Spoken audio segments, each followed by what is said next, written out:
आपको आज की जो एक्टिविटी है उसके बारे में थोड़ा सा मैं बताने वाला हूं कि आज तक आपने देखा है कि हमारा जो स्वच्छ भारत अभियान चल रहा है, स्वच्छ भारत अभियान में हमारी ये कोशिश है कि हम हर बच्चे तक, हर आदमी तक, हर सिटीज़न तक ये बात पहुंचाएं कि हमने अपने देश को साफ़ शफाफ बनाना है, हमने अपने माहौल को इतना साफ़ बनाना है ताकि इसमें बीमारियां फैलने का ख़तरा ना हो, ये देखने में खूबसूरत लगे, इसकी हर चीज़ अच्छी और साफ़ हो। तो उसमें डिफरेंट एक्टिविटीज़ हम करते आ रहे हैं स्वच्छ भारत अभियान के अंडर। आज की जो एक्टिविटी है वो हम करने जा रहे हैं पर्सनल हाइजीन। पर्सनल हाइजीन का आपको पता होना चाहिए कि हम पर्सनल हाइजीन किसको कहते हैं, उसमें हमें किस किस चीज़ का ख्याल रखना है। पर्सनल हाइजीन का मतलब हो गया हमारी अपनी ज़ाती सफाई, ज़ाती जिस्मानी सफाई रखना हर इंसान का अपना ज़ाती काम है, पर्सनल मैटर है उसका ये। अब उसमें क्या क्या चीज़ें आपको ध्यान में रहनी चाहिए वो आपको पता होना चाहिए। सबसे पहले तो आपने ये देखना है clean your body daily, comb your hair, यानी आपने जिस्म को साफ़ सुथरा रखना है, हर आदमी की ज़िम्मेदारी है। आप बच्चों की तो और ज़्यादा ज़िम्मेदारी है कि आपने जिस्म को आप साफ़ रखें।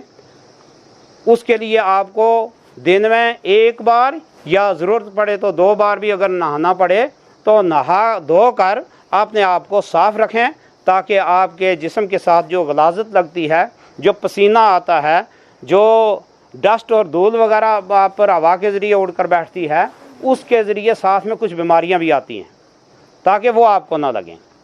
दूसरा काम आपने ये करना है, ब्रश योर टीथ,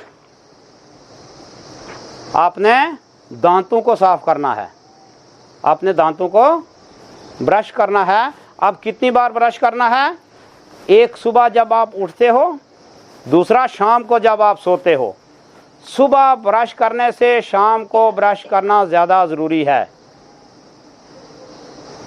समझ आई कि जब आप सो जाते हो आपके दांतों में कुछ खाना बचा हुआ रह जाता है, उसके साथ आपके दांतों को जंग लगना शुरू होता है, जिसको हम अपनी ज़ुबान में कहते हैं कीड़ा लग गया।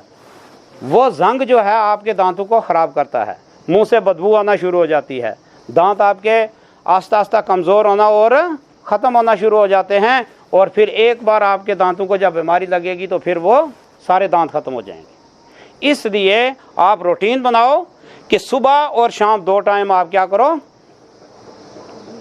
अपने दांतों को साफ़ करो, ब्रश करो। उसके बाद आपको दांतों के ब्रश के साथ साथ आपको एक माउथ वॉश का ऑप्शन होता है, वो भी पता होना चाहिए। माउथ वॉश का मतलब एक तो यानी मुंह धोना, मुंह कौन सा मुंह धोना, एक तो आप जो क्या करते हो कि अपना मुंह धोते हो, जैसे वुज़ू बनाते हो तो मुंह धोते हो, वो माउथ वॉश है। एक आपके दांतों, ज़ुबान और मुंह के अंदर को आपने साफ़ करना है। वो कब कब साफ़ करना है? क्योंकि जितनी बार आप दिन को कुछ खाना खाते हो, फ्रूट खाते हो, कोई आप ख़ासकर जो बच्चे ये फास्ट फूड वगैरह इस्तेमाल करते हैं, ये चॉकलेट इस्तेमाल करते हैं, कोई स्वीट डिश लेते हैं, कोई भी ऐसी चीज़ देते हैं जिसके साथ आपके दांतों में कुछ चीज़ें जो है रह जाती हैं, मुंह में रह जाती हैं, उस वक़्त आप ब्रश तो नहीं कर सकते हो, लेकिन आप बहुत ज़्यादा पानी लेकर 2-4 बार गरारे और कुलियाँ करो। वो करने से आपके मुंह में जितनी भी चीज़ें होंगी ऐसी जो आपके दांतों को नुकसान देने वाली होंगी वो साफ़ हो जाएंगी और आपके दांत साफ़ रहेंगे। माउथ वॉश और ब्रश ये 2 अलग अलग चीज़ें हैं, लेकिन मुंह के अंदर की दांतों की सफाई के लिए बहुत ज़्यादा ज़रूरी हैं। उसके बाद आपको क्या काम करना है कि अपनी पर्सनल हाइजीन को मेंटेन करने के लिए अपने कपड़ों को साफ़ रखना है। वेयर क्लीन क्लॉथ्स, अपने कपड़े जो हैं वो साफ़ सुथरे आपने पहनने हैं। जब आप गंदे कपड़े पहनते हो, एक ही सूट लगाया, 3-3 दिन वही लगा रहा, तो उसमें पसीना आता है, उसमें मुख्तलिफ़ किस्म के जरासीम पैदा होते हैं, उससे आपकी सेहत ख़राब होती है और आपकी जिस्मानी ताकत जो है वो भी मेंटेन नहीं रहती है। इसलिए आप रूटीन बनाओ कि आपने कपड़े साफ़ रखो। उसके बाद आपने क्या करना है, use safe water and proper diet. अपनी पर्सनल हाइजीन, अपनी सेहत सफाई को मेंटेन रखने के लिए ज़रूरी है कि आप क्या करें, सेफ़ वाटर का इस्तेमाल करें। पानी, हर पानी पीने के काबिल नहीं होता है। आप ये देखें कि आप जहाँ से पानी ला रहे हो पीने वाला, वो चश्मा है या वो कोई नल का पानी है, वो साफ़ है या नहीं, फ्रेश है या नहीं है। अगर कहीं रुका हुआ पानी आपके किसी हौज से आ रहा है तो उस पानी को आप पीने से पहले बॉयल करके फिर ठंडा करके रखो, ताकि उसमें मौजूद जरासीम जो है वो मर जाएं। उसके बाद वो पानी आप इस्तेमाल करो। सेफ़ पानी का इस्तेमाल करो। पीने से पहले आप पानी को देखो कि पीने के काबिल है या नहीं है।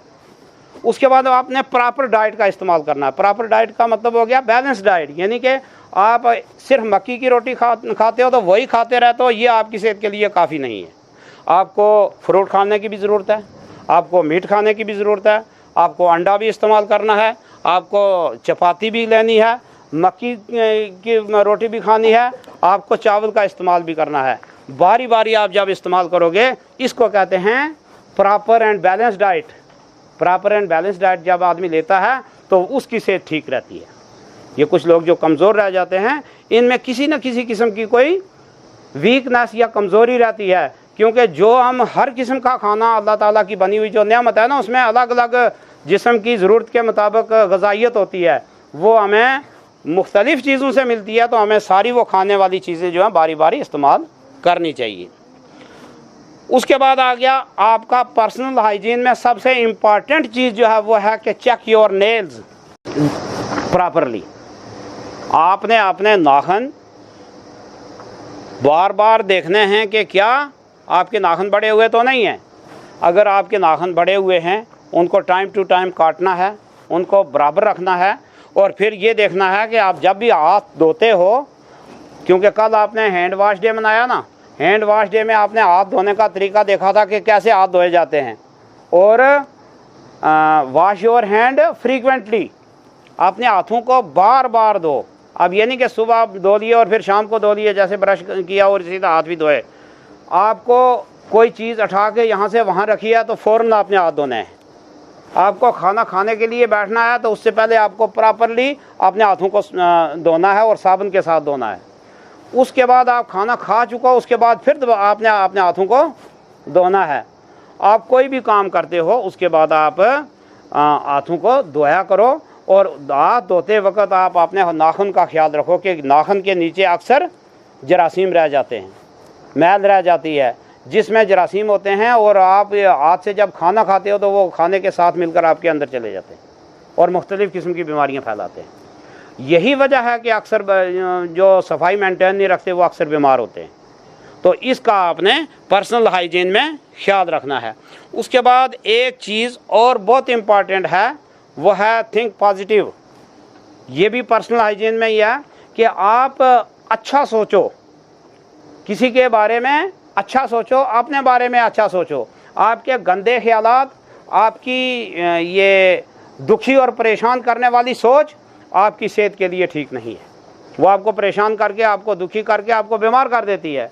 आप अच्छा सोचोगे, आप खुश रहोगे, आप किसी के बारे में अच्छा सोचते रहोगे तो आपकी सेहत खुद ब खुद ठीक होती चली जाएगी। और फिर उसके बाद है कि डू एक्सरसाइज डेली। ये एक बहुत इम्पॉर्टेंट चीज़ है, आपको एक्सरसाइज डेली करनी है, क्योंकि हमारे जिस्म में जितना भी खून है वो प्रॉपर हरकत करेगा। हमारे जिस्म के जितने भी अज़ा हैं उनको प्रॉपर हरकत होती रहेगी तो आपका जिस्म ठीक है। अगर आपके जिस्म में वर्जिश नहीं होगी, पसीना नहीं निकलेगा, आपके जिस्म के जितने भी जोड़ हैं वो हिलेंगे नहीं, तो फिर आपके जिस्म में बहुत सारी ऐसी चीज़ें आ जाएंगी जो आपके जिस्म में बीमारी पैदा करेंगी। तो इसलिए आप अगर कोई घर का काम करते हो जिससे आपको पसीना आता है, बहुत अच्छी बात है। अगर वो नहीं तो आप अपनी एक रूटीन बनाओ कि एक्सरसाइज इतनी करो जिससे आपको पसीना आ जाए। ये आपके लिए बहुत ज़रूरी है। रोज़ाना जिस्म की ज़रूरत के मुताबिक पानी पीना और जिस्म की ज़रूरत के मुताबिक एक्सरसाइज करनी ज़रूरी है। अपनी ज़रूरत के मुताबिक नहीं, बहुत सारे ऐसे लोग हैं जिनको प्यास ही नहीं लगती, वो पानी की ज़रूरत महसूस ही नहीं करते, लेकिन जिस्म को पानी की ज़रूरत होती है। उनको पानी किसी तरह भी पीना चाहिए। दूसरा, इंसान हिलना नहीं चाहता, काम करके आदमी राज़ी नहीं है, लेकिन उसका जिस्म ये मांग करता है कि मुझे रोज़ाना कुछ न कुछ वर्जिश चाहिए, इतनी वर्जिश चाहिए कि जिससे पसीना निकले ताकि जिस्मानी सेहत ठीक रहे। तो अब आपको पर्सनल हाइजीन समझ में आई? Yes sir. हाँ, इसको प्रॉपर तरीके से अपनाने की कोशिश करोगे? Yes sir. पक्की बात है? Yes sir. बहुत शुक्रिया।